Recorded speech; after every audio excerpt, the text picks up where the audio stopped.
प्यारे बच्चों, अस्सलामु अलैकुम वरहमतुल्लाहि वबरकातुहू। 10वीं जमात की जो तलबा व तालिबात इस वक्त मुझसे मुखातिब हैं, मेरी उनसे ये मुअद्दबाना गुजारिश है कि वो अपनी दरसी किताब बहारिस्तान उर्दू का सफ़ा नंबर 162 अपने सामने रखें और यहाँ पर जो मिर्ज़ा मोहम्मद रफ़ी सौदा साहब का जो कसीदा है, इसको हम यहाँ पे कसीदा शहर आशूब, इसको यहाँ पे समझने की कोशिश करेंगे। मेरी आपसे ये गुजारिश है कि आप ये चीज़ जहन में रखें कि कसीदा, मैंने आपको कल भी समझाने की कोशिश की है कि कसद से निकला है, चूँकि वो कसीदा अरबी लफ्ज़ कसद से बना है। इसके लफ्ज़ी माने हैं इरादा करने के, यानी गोया कसीदे में शायर किसी ख़ास मौजू पर इजहार ख्याल करने का कसद करता है। उसके दूसरे माने मगज़ के हैं, यानी कसीदा अपने मौज़ूआत व मफ़ाहिम के एतबार से दीगर असनाफ़ शायर के मुकाबले में वही नुमाया और इम्तियाज़ी हैसियत रखता है जो इंसानी जिस्म अज़ा में मगज़ को हासिल होती है। इसलिए फ़ारसी में इसको चामा भी कहते हैं। खैर, दूसरी बात है, यहाँ पर हमारा मौजू जो इस वक्त है कसीदा शहर आशूब। यानी कल अगर आपसे एग्ज़ाम में ये पूछा जाएगा कसीदा शहर आशूब से क्या मुराद है, यानी वो कसीदा, आपको इस तरह जवाब लिखना है, कसीदा शहर आशूब से मुराद वो कसीदा है जिसमें किसी शहर की तबाहाली का ज़िक्र बयान किया गया हो। तबाहाली का ज़िक्र बयान किया गया हो। आपसे कल ये भी पूछा जा सकता है कि मिर्ज़ा मोहम्मद रफ़ी का कौन सौदा, मिर्ज़ा मोहम्मद रफ़ी साहब का कौन सा कसीदा आपके निसाब में शामिल है।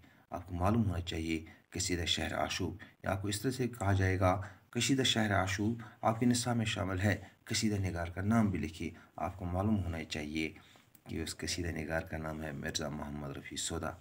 आपसे कल ये भी पूछा जा सकता है कि शेर पूरा कीजिए, अब सामने मेरी जो कोई पीरो जवां है डैश डैश। आपको मालूम होना चाहिए दावा न करे कि मेरे मुंह में भी ज़ुबान है। अब सामने मेरी जो कोई पीरो जवां है, दावा न करे ये कि मेरे मुंह में ज़बान है।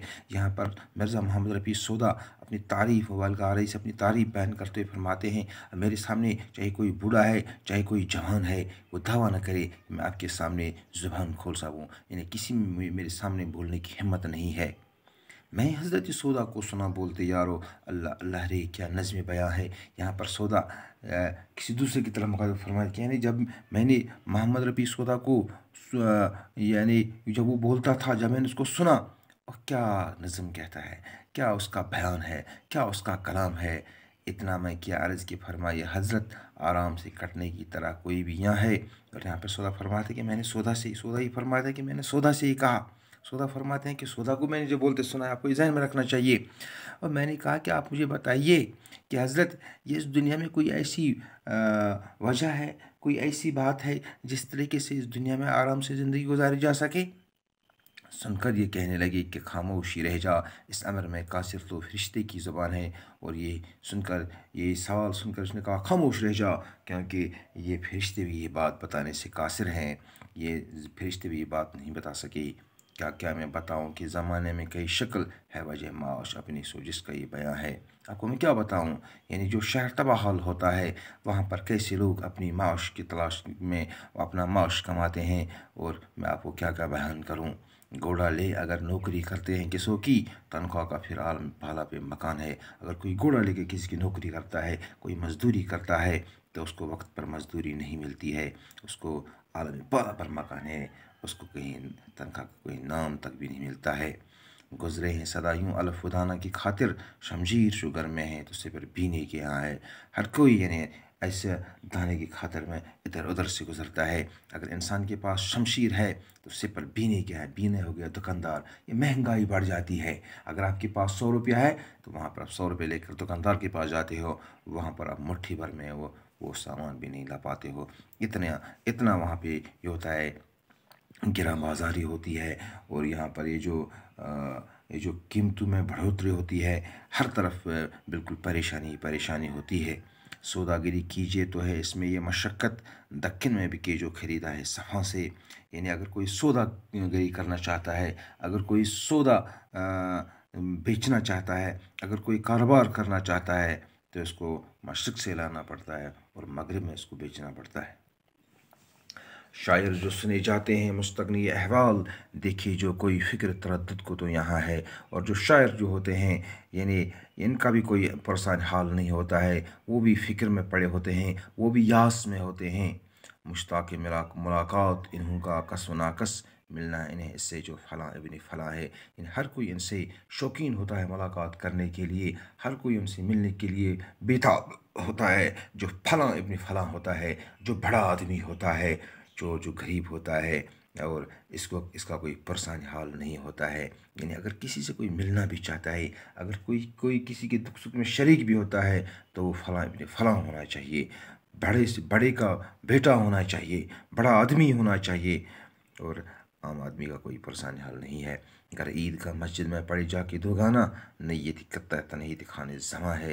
यानी जो अगर ये जो शौरा लोग जो होते हैं, अगर ईद में 2 रकत नमाज़ पढ़ने के लिए या मस्जिद में भी जाएँ, तो वहाँ पर भी इनमें जहन होता है कोई ज़माना का कोई बड़ा आदमी हो, इसका हम सामने इसकी हम तारीफ़ करेंगे तो हमें 2 रुपये मिल जाएंगे। मुल्लाई अगर कीजिए तो मुल्ला की है कदर हो, 2 रुपये उसकी जो कोई मसनवी खां है, यानी मुल्लाई जो मौलवी साहब होता है, इसकी भी कोई कदर नहीं होती है।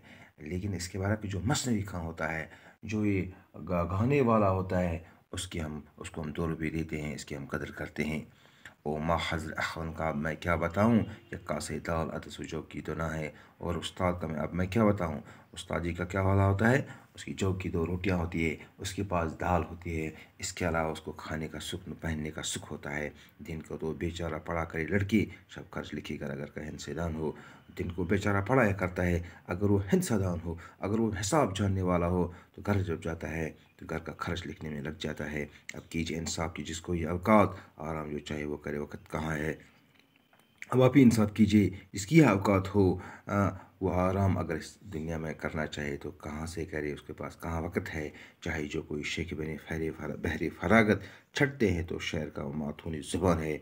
अगर कोई बहरे फरागत क्या करता है, तो अगर वो कोई बहरे फरागत यानी जब फरागत उसको मिल जाती है, बच्चे बड़े हो जाते हैं, फिर मस्जिद की तरफ जाता है, नमाज़ पढ़ता है, तो लोग कहते हैं देखो अब वो उसको ताने देते हैं, अब आ गया 100 चूहे खाकर बिल्ली हज को चली गई, ऐसे ऐसे कहते हैं।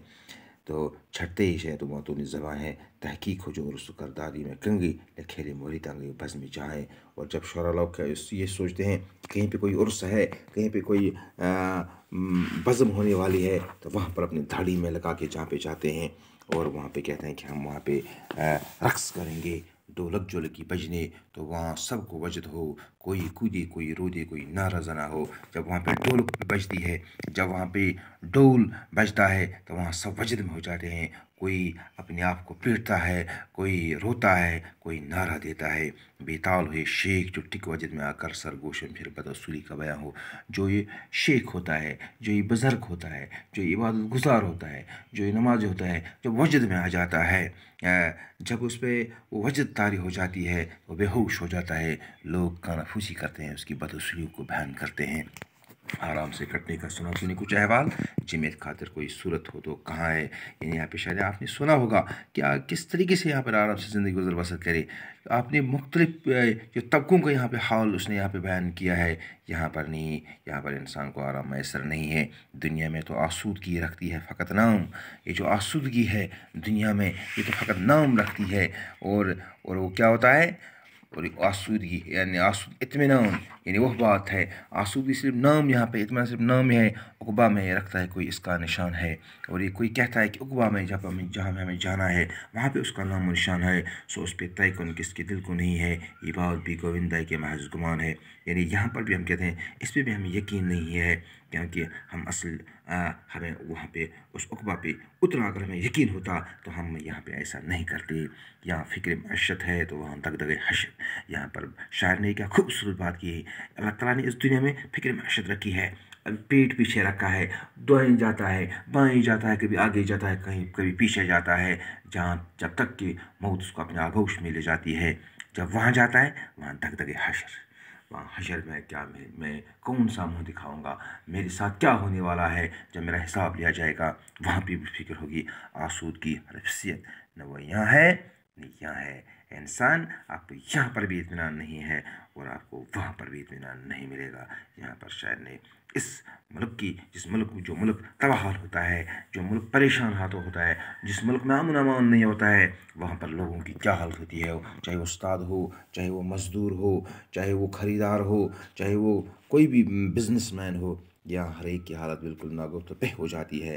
अल्लाह बचाए। अल्लाह हर एक मुल्क में अमन अमान, हर एक मुल्क को अमन अमान से नवाजे। यहाँ पर इस शायर ने हमें समझाने की कोशिश की है और मुझे उम्मीद है कि आपको ये कसीदा समझ में आया होगा। अगर कोई भी लड़का इसको समझने से कासिर है तो मेहरबानी करके मेरे फ़ोन पे मुझसे रब्ता कायम कर सकता है। बाकी वस्सलाम।